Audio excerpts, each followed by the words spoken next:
आज के ईडीएम है, यहाँ पे मूव करते हैं। तो ईडीएम कौन कौन से हैं? Out of one wits.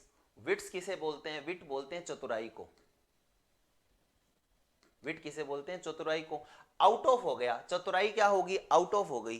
तो इसका मतलब अब किसी की चतुराई चली गई तो वो क्या हो गया?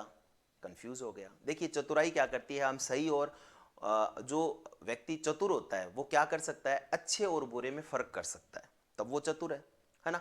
अब किसी की चतुराई किसी ने छीन ली तो वो क्या हो गया? सही में और गलत में फर्क नहीं कर सकता। तो फर्क नहीं कर सकता, इसका मतलब वो कंफ्यूज है। तो आउट ऑफ विट्स का मतलब हो गया कि कोई भी व्यक्ति है उसमें विट्स नहीं है तो वो क्या हो जाता है? कंफ्यूज हो जाता है।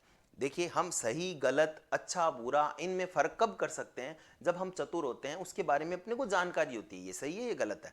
जब हमारे अंदर चतुराई नहीं है, कोई दिमाग निकाल के ले गया, फिजिकल फॉर्म में नहीं मतलब बातों में, तो हम क्या हो जाते हैं? उस चीज को लेकर चतुराई चली गई तो हम कंफ्यूज हो जाते हैं, हमें ये पता नहीं होता कि ये चीज हमारे लिए सही है या ये चीज हमारे लिए गलत है। तो आउट ऑफ विट्स का मतलब हो गया कि चतुराई निकल जाना, यानी कि जब चतुराई निकल जाती है किसी व्यक्ति की तो वो कंफ्यूज हो जाता है। आगे वाला इडियम है आउट ऑफ सॉर्ट्स। अब यहां पे समझने वाली बात है, इस इडियम की शुरुआत वो पुराने समय में जब प्रिंटिंग प्रेस आई थी उस समय से है। सॉर्ट्स क्या होता था? एक मेटल का बना हुआ, एक धातु का बना हुआ एक इक्विपमेंट होता था, जो क्या होता था कि उसको अगर सही जगह पर नहीं लगाया तो वो मशीन सही तरीके से काम नहीं करती, खराब तरीके से काम करती। तो अगर सॉर्ट्स हैं वो बाहर निकल गए और सॉर्ट्स को सही जगह पर नहीं लगाया, उसमें इंक अच्छे से नहीं डाली, तो वो क्या हो गया? प्रिंटर काम नहीं करेगा। तो इससे ही बना हुआ है आउट ऑफ सॉर्ट्स, यानी कि प्रिंटर मशीन है वो सही काम नहीं करती है कब? जब उसमें शॉर्ट्स नहीं आते हैं। शॉर्ट्स वहां से लिया हुआ है, शॉर्ट का मतलब कोई चारा या दूसरा कोई शब्द नहीं है। आउट ऑफ शॉर्ट्स का मतलब ये बहुत अच्छा इडियोमेटिक एक्सप्रेशन है। अनवेल होना या थोड़ी बहुत कोई बीमारी हो जाना। तो प्रिंटिंग प्रेस में, प्रिंटिंग मशीन में भी होता था कि सॉरी, क्या होता कि वो जो मशीन का एक हिस्सा होता उसको अगर सही जगह पर नहीं लगाते या उसमें सही इंक फिल नहीं करते तो वो सही से काम नहीं करती। तो ये इंसानों के लिए भी है कि अगर मान लीजिए इंसान है, उसके अंदर कोई प्रॉब्लम आ गई तो वो अच्छे से काम नहीं करेगा, उसका भी एक हिस्सा अगर मान लीजिए डैमेज है तो वो अच्छे से काम नहीं करता है। तो अनवेल होना या थोड़ा बहुत बीमार होने को बोलते हैं आउट ऑफ सॉर्ट्स, ये वहां से लिया हुआ है। इसी प्रकार से आउट ऑफ क्वेश्चन, ये तो क्वेश्चन से परे, प्रश्न से परे है। एक तो होता है प्रश्न और एक होता है कि ये प्रश्न ही नहीं है, ये तो उस परे है, ये सवाल ही नहीं उठता, अपने बोलते हैं मतलब ये बात कि पता है तुम्हें उसने वो ये काम कर दिया, हो ही नहीं सकता, सवाल ही नहीं उठता। यानी ऐसी चीज होना जो चीज क्या है आपके लिए इम्पॉसिबल है, कि हो ही नहीं सकता यार, ये तो आउट ऑफ क्वेश्चन है। कोई दूसरी बात कहो, ये तो हो ही नहीं सकता। तो आउट ऑफ क्वेश्चन का मतलब हो गया सवाल ही नहीं उठता, यानी दूसरे शब्दों में इसे बोलेंगे इम्पॉसिबल, हो ही नहीं सकता। यानी there is not worth discussing, इस पे तो बात करने की जरूरत ही नहीं है, क्योंकि ये ऐसा तो वो कभी भी कर ही नहीं सकता। उसके लिए होता है आउट ऑफ क्वेश्चन। कि कोई दूसरी बात करो कि वो व्यक्ति, और तुम ये उस पर इल्जाम लगा रहे हो कि उसने ये किया, आउट ऑफ क्वेश्चन बात है, मतलब ऐसा तो कभी नहीं हो सकता, 100 साल में भी नहीं हो सकता। तो आउट ऑफ क्वेश्चन मतलब इम्पॉसिबल, कह सकते हैं प्रश्न से परे, कभी हो ही नहीं सकता, ऐसी चीज के लिए आप बोलते हो out of question. Out of the way, ये बहुत इंपॉर्टेंट है। यानी कि कोई, आप देखते हो कि सामान्य जो लोग होते हैं वो क्या करते हैं? एक चाल में ही चलते हैं। आपने देखा भी होगा यूट्यूब पे पढ़ाने का लोगों का एक तरीका है, वो क्या करते हैं? पहले लिखते हैं, फिर बोलते हैं, फिर वापस लिखते हैं, वो 10 रूल याद करके आते हैं, वो 10 रूल डिस्क्राइब, वो उनको याद है वो समझा दिए, और वो 10 रूल पहले से ही विद्यार्थियों को आते हैं और वो समझा के चले जाते हैं। तो आप, वो तो है ऑन द वे, यानी कि वही चल रहा है घिसा पिटा तरीका, traditional. Out of the way का मतलब हो गया अलग से तरीका लेके आना, स्ट्रेंज तरीका, बहुत ही अलग, जिसको लोग हो सकता है उसकी आलोचना भी करें और हो सकता है एप्रिशिएशन भी करें, दोनों ही चीज होती है। तो आलोचना भी हो सकती है और एप्रिशिएशन। तो आउट ऑफ द वे का मतलब हो गया रास्ते से परे हो जाना, यानी एक सामान्य रास्ता नहीं है तो वो रास्ते से परे हो गया तो वो क्या करेगा? एक अलग होगा, उसकी अलग ही पहचान बनेगी।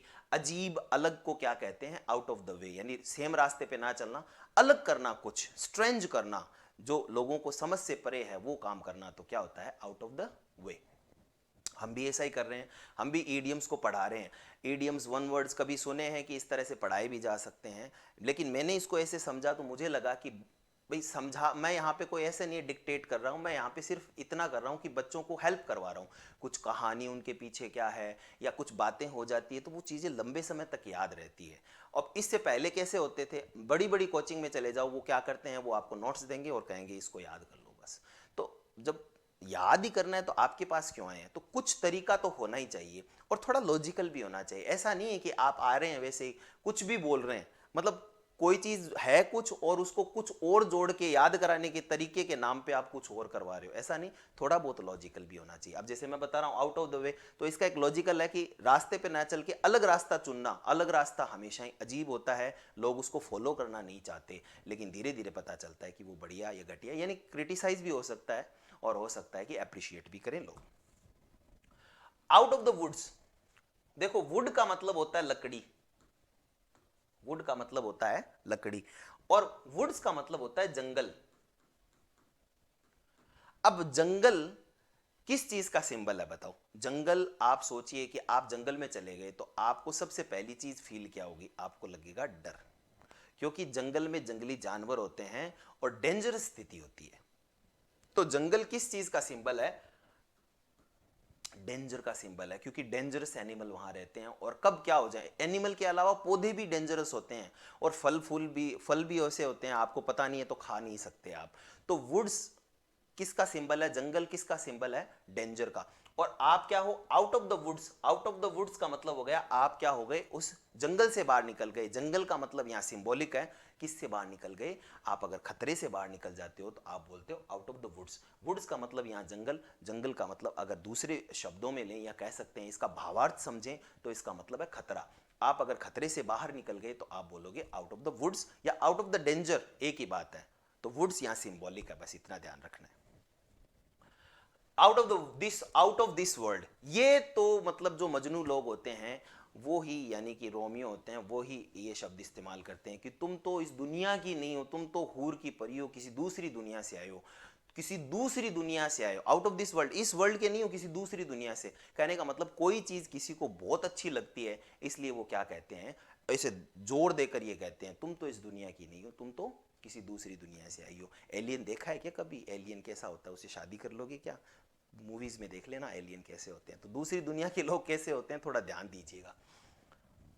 आउट ऑफ द वर्ल्ड का मतलब emphasize how good beautiful something is, किसी चीज को कितनी भी ब्यूटीफुल है उसको दबाव देकर आप कहते हो, तब आप बोलते हो आउट ऑफ दिस वर्ल्ड, ये तो इस दुनिया की रचना हो ही नहीं सकती, तो उसे बोलते हैं आउट ऑफ द वर्ल्ड।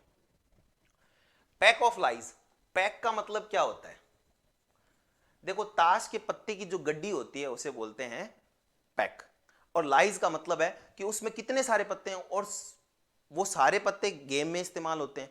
अब किसी व्यक्ति के लिए बोलते हैं कि वो तो यार झूठ से भरा हुआ है, मतलब पैक ऑफ लाइज उसके लिए बोलते हैं। यानी बात बात पे जो व्यक्ति क्या करता है, झूठ बोलता है, उसे क्या बोलते हैं? Pack of lies. यानी कि उसके तो झूठ के पुलिंदे बने हुए हैं, जब भी बोलेगा, मुंह खोलेगा तो झूठ ही बोलेगा। ऐसे व्यक्ति आपके आसपास भी बहुत रहते होंगे, तो उनके लिए आता है कि पैक ऑफ लाइज, यानी कि फुल ऑफ लाइज, यानी पूरे पत्ते ही क्या हैं? झूठे हैं। तो इसी प्रकार से कोई व्यक्ति वो बोलता है तो उसमें झूठ ही निकलता है। बहुत सारे ऐसे आते हैं ना, अरे यार मैं तो एक नंबर से रह गया, पिछली बार तो बहुत बुरा, सिंपैथी लेने के लिए या कुछ भी कि भाई मैं इंटेलिजेंट तो बहुत हूं लेकिन मेरा सिलेक्शन नहीं हुआ, पॉइंट से रह गया यार इस बार तो। और जब उनकी मार्कशीट देखते हैं तो 200 नंबर से वो चूक जाते हैं। वो चूकना कहेंगे नहीं कहेंगे वो तो आप जानो, लेकिन पॉइंट बोलते पॉइंट है लेकिन ऐसा कुछ होता नहीं है। तो पैक ऑफ लाइज यानी कि झूठ की वो क्या होती है? दुकान ही होती है, उसे बोलते हैं pack of lies. Paint the town red, अब देखो पेंट करना और टाउन को रेड, कि आज तो जैसे कुछ कई बार हम क्या होते हैं, जैसे बहुत खुश हो जाते हैं। जैसे आप कब खुश होगे? जब आप जॉब लगोगे कि आज तो मैं पूरे शहर को रंगीन कर दूंगा, शहर को रंगीन कर दूंगा, इसका मतलब आज तो खुल के मस्ती होगी, सेलिब्रेट करेंगे, चलो चलते हैं अपने दोस्तों को लेकर, आप इंजॉय करते हो।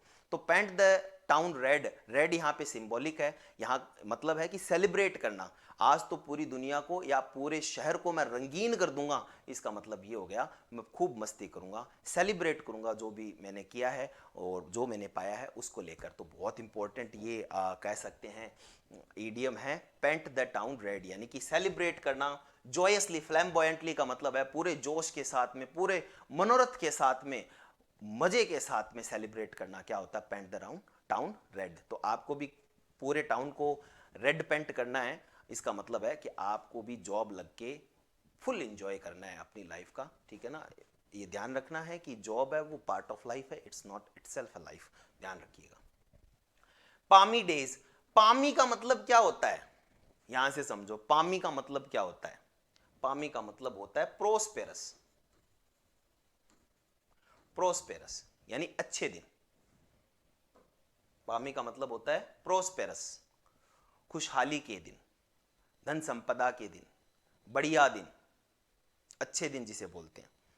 अब ये पामी क्यों बना, देखिए आप ऐसा जानते हैं कि मिस्र की सभ्यता आपने देखी होगी, वहाँ पर बहुत ज़्यादा रेगिस्तान है आसपास में, और नील नदी है वो वहाँ पे क्या करती है, वरदान इसीलिए मानी जाती है कि वो पानी पीने का, और वहीं से थोड़ा बहुत जो कृषि होती है वो।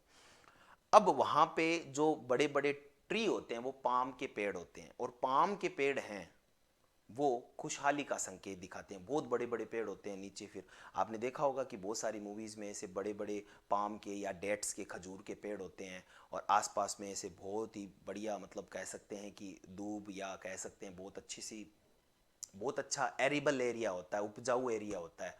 तो वो किसका संकेत है, इसका मतलब है रेगिस्तान संकेत किसका है, भाई परिस्थिति कैसी होगी कि किसी के रेगिस्तान है तो वहाँ पे कुछ नहीं हो रहा है, इसका मतलब वो दुखी दिनों में रह रहा है।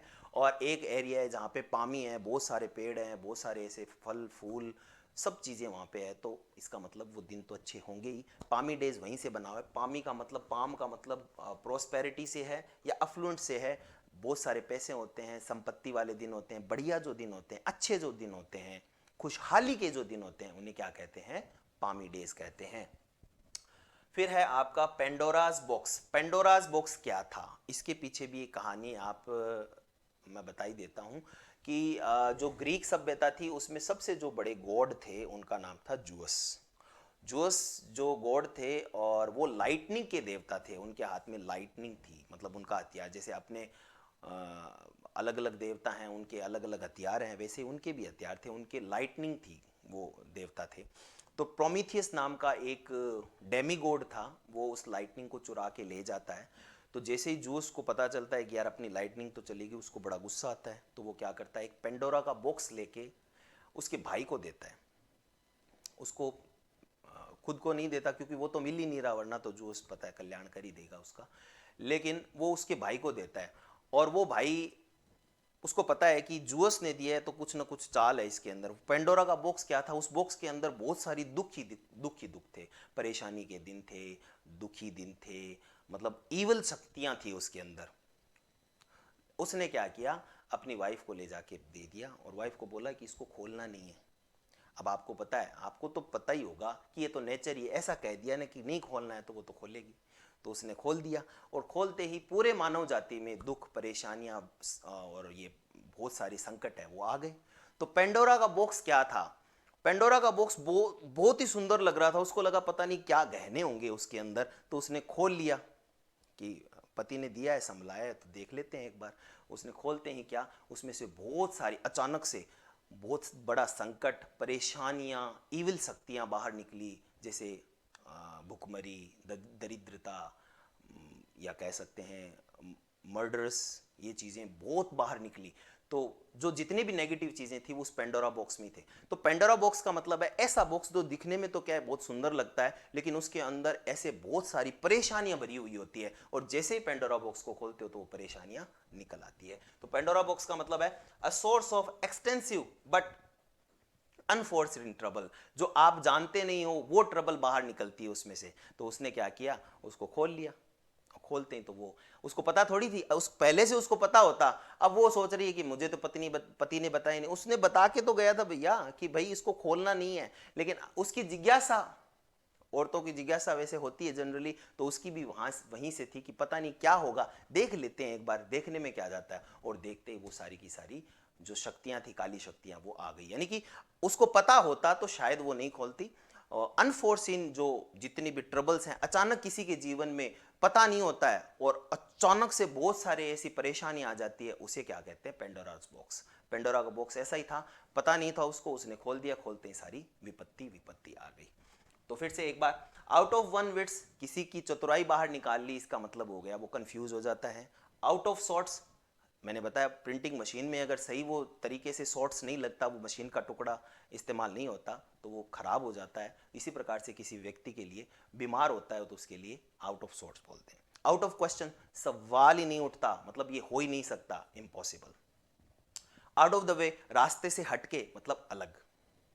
आउट ऑफ द वुड्स, यानी कि वुड्स किसका सिंबल है? डेंजर का, क्योंकि वहां पे अगर मान लीजिए आप जंगल में जा रहे हो और जंगल के बारे में पता नहीं है, आम व्यक्ति जंगल में जाता है तो आप सोचिए 99% लोगों को यह पता नहीं होता जंगल में क्या हो सकता है।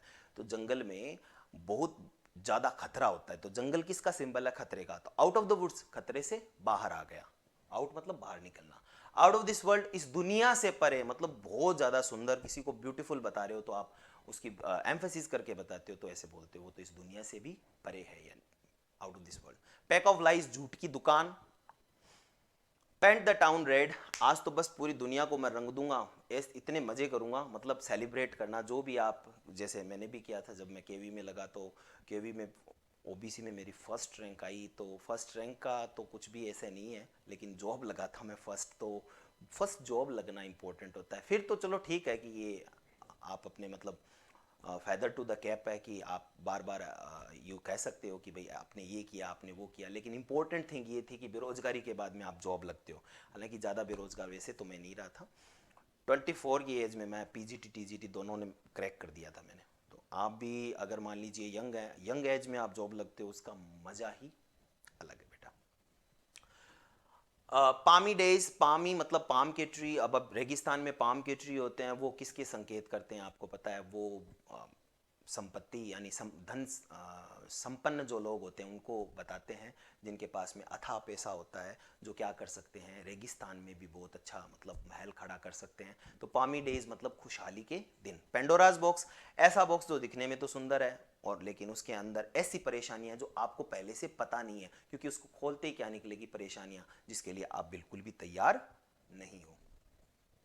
देखिए किसी भी चीज़ को अगर मैं कुछ बता रहा हूँ तो उसके पीछे कोई ऐसा नहीं है, कई बार मैं थोड़ा सा ऐसे हटके भी बताने की कोशिश करता हूँ और आपको लगेगा नहीं सर आप तो ऐसे वाइफ के ऊपर कुछ बोल रहे हो या कुछ, ठीक है ना, तो मुझे भी घर में रहना है, मैं कोई ऐसा कुछ नहीं बोल रहा हूँ। मैं तो सिर्फ याद करने के तरीके जिससे व्यक्ति जल्दी से याद कर सकता है, बस यही है। एक ने कमेंट भी किया था सर आपकी शादी हुई है आप ऐसे बोल रहे हो। मेरा कोई बोलने का वो फेमिनिज्म या मतलब सपोर्ट करना या ना सपोर्ट करने का मतलब नहीं है। अपना ये है कि थोड़ी कॉमेडी एलिमेंट, मुझे ज़्यादा तो आती नहीं, तो थोड़ी बहुत कॉमेडी एलिमेंट डाल के उसको याद करवाना है, बस उतना ही अपना लक्ष्य होता है। Part and partial. Partial, part का मतलब होता है देखो पोर्शन से बना हुआ है ये वर्ड, और पार्शल का मतलब है किसी भी चीज के अंदरूनी हिस्सा। तो पार्ट का मतलब हो गया बाहरी हिस्सा और पार्सल का मतलब हो गया अंदर का हिस्सा। अब जैसे कोई एनवलप है, किसी भी चीज का आप बाहरी और अंदर का हिस्सा अलग नहीं कर सकते, उसे बोलते हैं पार्ट एंड पार्सल। जैसे मान लीजिए ये पेन है, ये पेन तब तक पेन है जब तक इसके ये कवर है और अंदर इसके अंदर मेटल जो भी है, इसको अलग अलग कर दिया तो ये क्या हो जाएगा? काम नहीं आएगा। तो पार्ट एंड पार्सल का मतलब हो गया बाहर का हिस्सा और अंदर का हिस्सा, जिसको आप क्या नहीं कर सकते? अलग नहीं कर सकते, उसे बोलते हैं पार्ट एंड पार्शल, यानी कि इनसेपरेबल पार्ट, जिसको अलग नहीं किया जा सकता। पास द बक, अब ये क्या है? ये एक पुराना गेम हुआ करता था। इसमें क्या है कि जनरली पुराने गेम से ये बना हुआ है। तो पुराने समय में पोकर खेला जाता, तो ताश के पत्तियां होती, तो उसके अंदर एक ऊपर एक सिंबल बनाया जाता बक का, हिरण के जैसा, और फिर उनको बांटा जाता। जैसे ही वो हिरण किसी के पास आता तो वो क्या करता? वो हिरण डेंजर का निशान था, यानी आप बाहर हो सकते हो, वो पास कर देता सामने वाले को बिना उसको जाने। तो वो क्या कर देता? धीरे से उस पत्ते को सामने वाले को दे देता। सामने वाला क्या करता? उसको पता चलता तो सामने वाले को दे देता। पास द बक का मतलब है कि आप क्या कर रहे हो? डेंजर को आपसे अलग कर रहे हो, या दूसरे शब्दों में आज इसका इस्तेमाल होता है कि आप क्या करते हो, कोई काम आपका सही नहीं होता तो आप क्या करते हो? दूसरे को ब्लेम करते हो कि ये तुमने नहीं किया, नहीं नहीं नहीं सर ये इसमें मेरी गलती नहीं है, वो आए ही नहीं टाइम पे। तो आप क्या कर रहे हो? पास द बक का मतलब है कि आप पास कर रहे हो, अपने ऊपर रिस्पॉन्सिबिलिटी ना लेते हुए किसी दूसरे की रिस्पॉन्सिबिलिटी बता के आप ब्लेम उसको कर रहे हो कि नहीं नहीं मेरी गलती नहीं है सर, इसमें वो आया ही नहीं टाइम पे, मैं कैसे करता। तो पास द बक का मतलब ब्लेम द अदर, यानी दूसरे को ब्लेम करना। जनरली पास द बक किस में आता है, जितनी भी पॉलिटिकल पार्टीज होती हैं वो क्या करती हैं, पास द बक ही करती हैं। उन पे कुछ भी कह दे तो वो कहते हैं नहीं नहीं हमारे टाइम में ये थोड़ी हुआ था, ये तो इनके टाइम में ही हो रहा है, तो वो पास द बक करती हैं, यानी ब्लेम्स करते हैं दूसरे को। बहुत इंपॉर्टेंट है। पास्ट मास्टर, एक्चुअली में पास्ट मास्टर नहीं है, ये है पोस्ट मास्टर।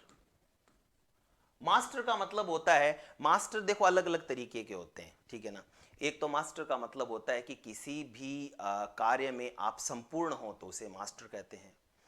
एक जैसे हो सकता है कि मालिक के रूप में मास्टर कहा जाता है, एक टीचर को भी मास्टर कहा जाता है। तो यहाँ पे जो मास्टर है वो मालिक या टीचर वाला नहीं है। मास्टर का मतलब है कि कोई मान लीजिए शिल्पकारी में बहुत अच्छा है तो उसको मास्टर कहते हैं। और पास्ट मास्टर का मतलब है कि वो अब मास्टर है, कि मास्टर है। एक तो ये हो सकता है जैसे मैं हूं, और एक मान लीजिए बहुत उम्र के बाद में इस चीज को मैं पढ़ाता हूं तो अनुभव बढ़ जाता है, किसी भी चीज के साथ में धीरे धीरे अनुभव बढ़ जाता है। तो पास्ट मास्टर का मतलब हो गया अनुभव वाला व्यक्ति, जो क्या है, किसी भी कार्य में एडेप्ट है या स्किल्ड है, यानी कुशल या प्रवीण होना। किसी भी कार्य में कुशल या प्रवीण होना, मास्टर का मतलब ही क्या होता है, वैसे तो कुशल या प्रवीण ही होता है। ध्यान रखना है आपको, मास्टर का मतलब यहां इससे है।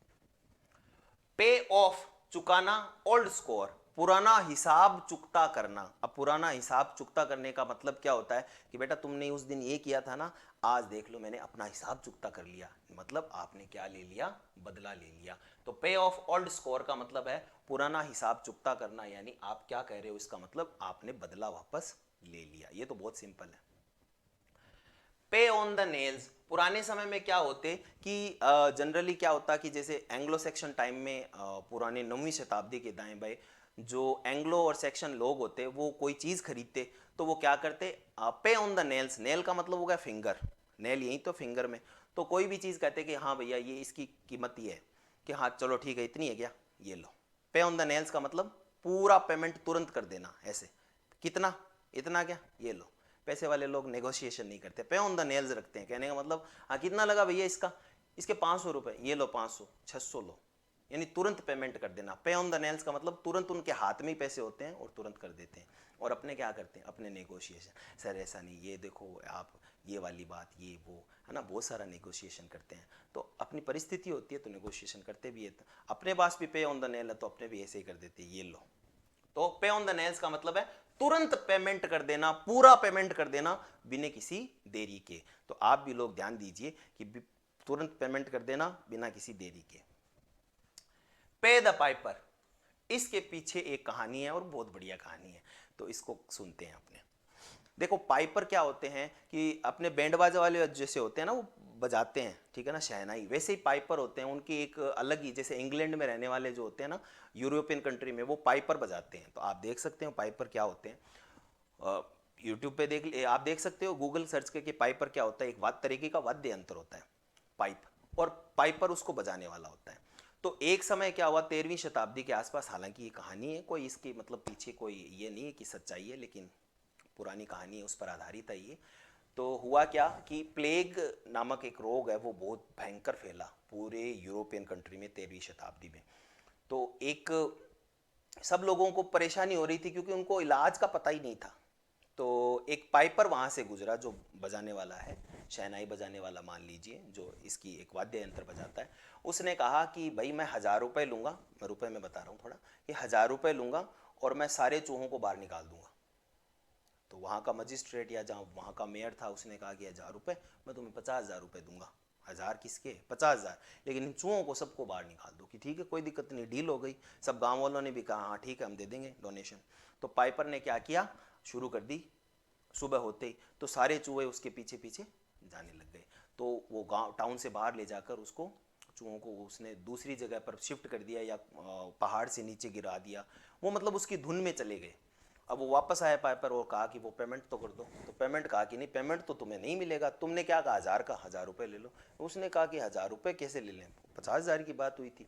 उसने कहा इतना ही मिलेगा यहाँ पे, तो देख लो। तो उसने फिर रिवेंज लेने की सोच ली, यानी बदला लेने की सोची कि पेमेंट मिला नहीं तो बदला लूंगा। तो बदला कैसे लिया, जब सारे गांव वाले सो रहे थे तो पाइपर फिर से आया और आकर फिर उसने क्या बजाना शुरू कर दिया, अपनी पाइप को बजाना शुरू किया। और बजाते ही सारे जो बच्चे थे छोटे छोटे वो सारे उसके पीछे हो लिए, क्योंकि एक मतलब कह सकते हैं कि वो किसी प्रकार से आकर्षित कर रहा था, तो वो पीछे हो लिए। अब वो लेकर चला गया एक पहाड़ की तरफ, और पहाड़ के अंदर जब बच्चों को अंदर डाल के और बाहर से पहाड़ या पत्थर है वो गिरा दिया ताकि वो अंदर ही फंस गए। उसमें से एक बच्चा बाहर निकल के आया और बाहर आकर उसने बताया कि ऐसी ऐसी बात हुई, पाइपर ने ये कर दिया। तो फिर वो गांव वाले गए तो बच्चे सारे डेड हो चुके थे, मर चुके थे। तो पे द पाइपर यहाँ से बना हुआ है कि पाइपर का हिसाब कभी रखना नहीं चाहिए। जो आपने चीज़ कही है उसके एक्सपेंस तो, यानी कि अगर मान लीजिए आपने कहा कि ये करना है तो उसका आपको पूरा देना पड़ेगा या फिर खामियाजा भुगतना पड़ेगा। तो पे द पाइपर से यही हुआ, उसको बताया कि तुम्हें ये मिल जाएगा, लेकिन ये नहीं दिया तो सारे गांव वालों को क्या भुगतना पड़ा, खामियाजा भुगतना पड़ा। तो पे द पाइपर का मतलब है टू बेयर द कॉस्ट, या तो आपने जो कॉस्ट कही है उसको सहन करो और जो आपने सर्विस ली है वो, अदरवाइज आपको उसके कॉन्सिक्वेंसेस, जैसे कॉन्सिक्वेंसेस परिणाम भुगतने पड़े ना सब गांव वालों को, तो कॉन्सिक्वेंसेस भुगतने पड़ेंगे। तो ये हो गया पे द पाइपर। पे थ्रू द नोज। अब पे थ्रू द नोज का मतलब, इसके पीछे भी एक छोटी सी स्टोरी कह सकते हो। क्या स्टोरी है इसके पीछे कि पे थ्रू द नोज का मतलब है कि पुराने समय में ही मतलब जो टैक्स लगता था वो कैसे लगता था कि भाई लोगों के नाक गिने जाते थे कि जितने नाक उतने ही लोग, उतना ही उसमें टैक्स लगेगा। तो कहने का मतलब है, अब जितने नाक होने का मतलब क्या हो गया, नाक का मतलब है कि नाक के ऊपर टैक्स लगता कि हाँ वहां पे इतने लोग हैं तो इतना टैक्स लगा दो बस। वैसे तो इसके पीछे यही कहानी है। इसका मतलब है कि कोई भी चीज है आपका फिजिकल, मतलब आपका तो टैक्स लगेगा ही, और आपके नाक भी है ना तो भी टैक्स लगेगा, एडिशनल लग गया ना। तो आप यानी कि कोई व्यक्ति है उसका टैक्स तो लगेगा ही, और उसके नाक है तो एक व्यक्ति और माना जाता है कि दो हो गए, अब टैक्स लगेगा, तो डबल टैक्स लगना। यानी कहने का मतलब हो गया to pay much more than a fair price, मतलब जितना टैक्स लगना था उतना नहीं लग रहा है, उस व्यक्ति को दो मानते हुए डबल टैक्स लगा दिया। तो पे थ्रू द नोज का मतलब हो गया कि डबल टैक्स लगाना, या कह सकते हैं किसी चीज के अंकित मूल्य से ज्यादा राशि चुकता करना। रुपए लगने हैं 100 और आप दे रहे हो उसके 200। कई बार होता है ना ब्लैक में कोई चीज लेनी पड़ती है, जैसे कोरोना के समय हुआ था। पेनी वाइज पाउंड फुलिश। अब पेनी को मान लीजिए आप, ये दोनों ही क्या हैं, ये यूरोपियन मुद्रा हैं। पेनी का मतलब मान लीजिए आप रुपए या पैसे मान लीजिए, और पाउंड का मान लीजिए रुपए। एक रुपए में 100 पैसे होते हैं। अब पेनी वाइज, अब पाई पाई में तो आप क्या करो, नहीं भैया मैं 20 पैसे ही दूंगा, ये ऐसे ही दूंगा। और यहां पे तो आप क्या बन रहे हो, चतुर बन रहे हो। छोटे छोटी रकम में तो क्या बन रहे हो, चतुर। और बहुत बड़ी बड़ी रकम आपको चुकानी होती है तो तुरंत दे देते हो। यही होता है कि गरीब लोगों के साथ तो आप निगोशिएशन करते हो कि नहीं नहीं नहीं, ये इतने में थोड़ी है, 5 रुपए का थोड़ी, ये तो इतने का है, 2 रुपए का ये लेना लो। और जहां पे आप शोरूम में जाते हो तो वहां पे पाउंड फुलिश, वहां पे लिखा है 3000, तो 3000 ये लो भाई साहब 3000। तो पेनी वाइज पाउंड फुलिश का मतलब, इसमें आप देखते हो कुछ ऐसे रील्स भी बनी हुई है, तो उसमें एक महिला वर्ग है, आप फिर से कहोगे कि एक्चुअली में वो रील्स बनी हुई है इस प्रकार से। वो महिला आती है कि भैया ये कद्दू कितने में, या मान लीजिए ये मैंगो कितने में दिया, 1 केजी का क्या लगेगा। तो वो बोलता है कि देखो इस 1 केजी का लगेगा आपको 20 रुपए। नहीं नहीं नहीं नहीं, 20 रुपए तो मैं नहीं दूंगी, मैं तो 50 रुपीज ही दूंगी। 50 रुपीज कि नहीं नहीं नहीं, 20 रुपए तो नहीं दे सकती, ज्यादा से ज्यादा इसके 40 रुपीज में दे सकती हूँ। उसको पता नहीं है कि 20 रुपए क्या होते हैं, हालांकि ये जस्ट रिक्रिएशनल स्टोरीज हैं कि नहीं नहीं 20 रुपए तो नहीं, इसके 40 रुपीज ले लो भैया, कि चलो दे दो 40 रुपीज। तो ऐसे यहां से ये बना है कि आप क्या कर सकते हो कि आपको नेगोशिएशन तो आता नहीं है, तो छोटी छोटी चीजों में तो आप क्या करते हो, पैसे बचाते हो। और जहां पे बड़े पैसे लगते हैं ना वहां पे आप मूर्ख बन जाते हो।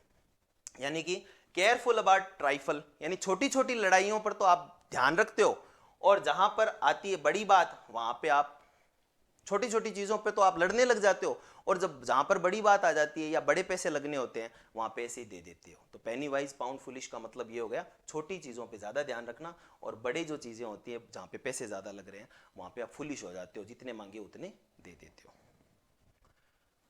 पिक का मतलब होता है खोजना, और होल्स का मतलब है किसी भी व्यक्ति में होल्स होते हैं, कमजोरियां होती है, और कुछ लोगों की आदत होती है वो सिर्फ उन कमजोरियों को ही पकड़ते हैं। पिक होल्स का मतलब है कमजोरियों को पकड़ना, या कह सकते हैं आप फॉल्ट ढूंढना। फॉल्ट यानी कि किसी की कमियां हैं उसको ढूंढना, पिक होल्स का मतलब है कमियों को ढूंढना। ये सीधा सीधा बन रहा है।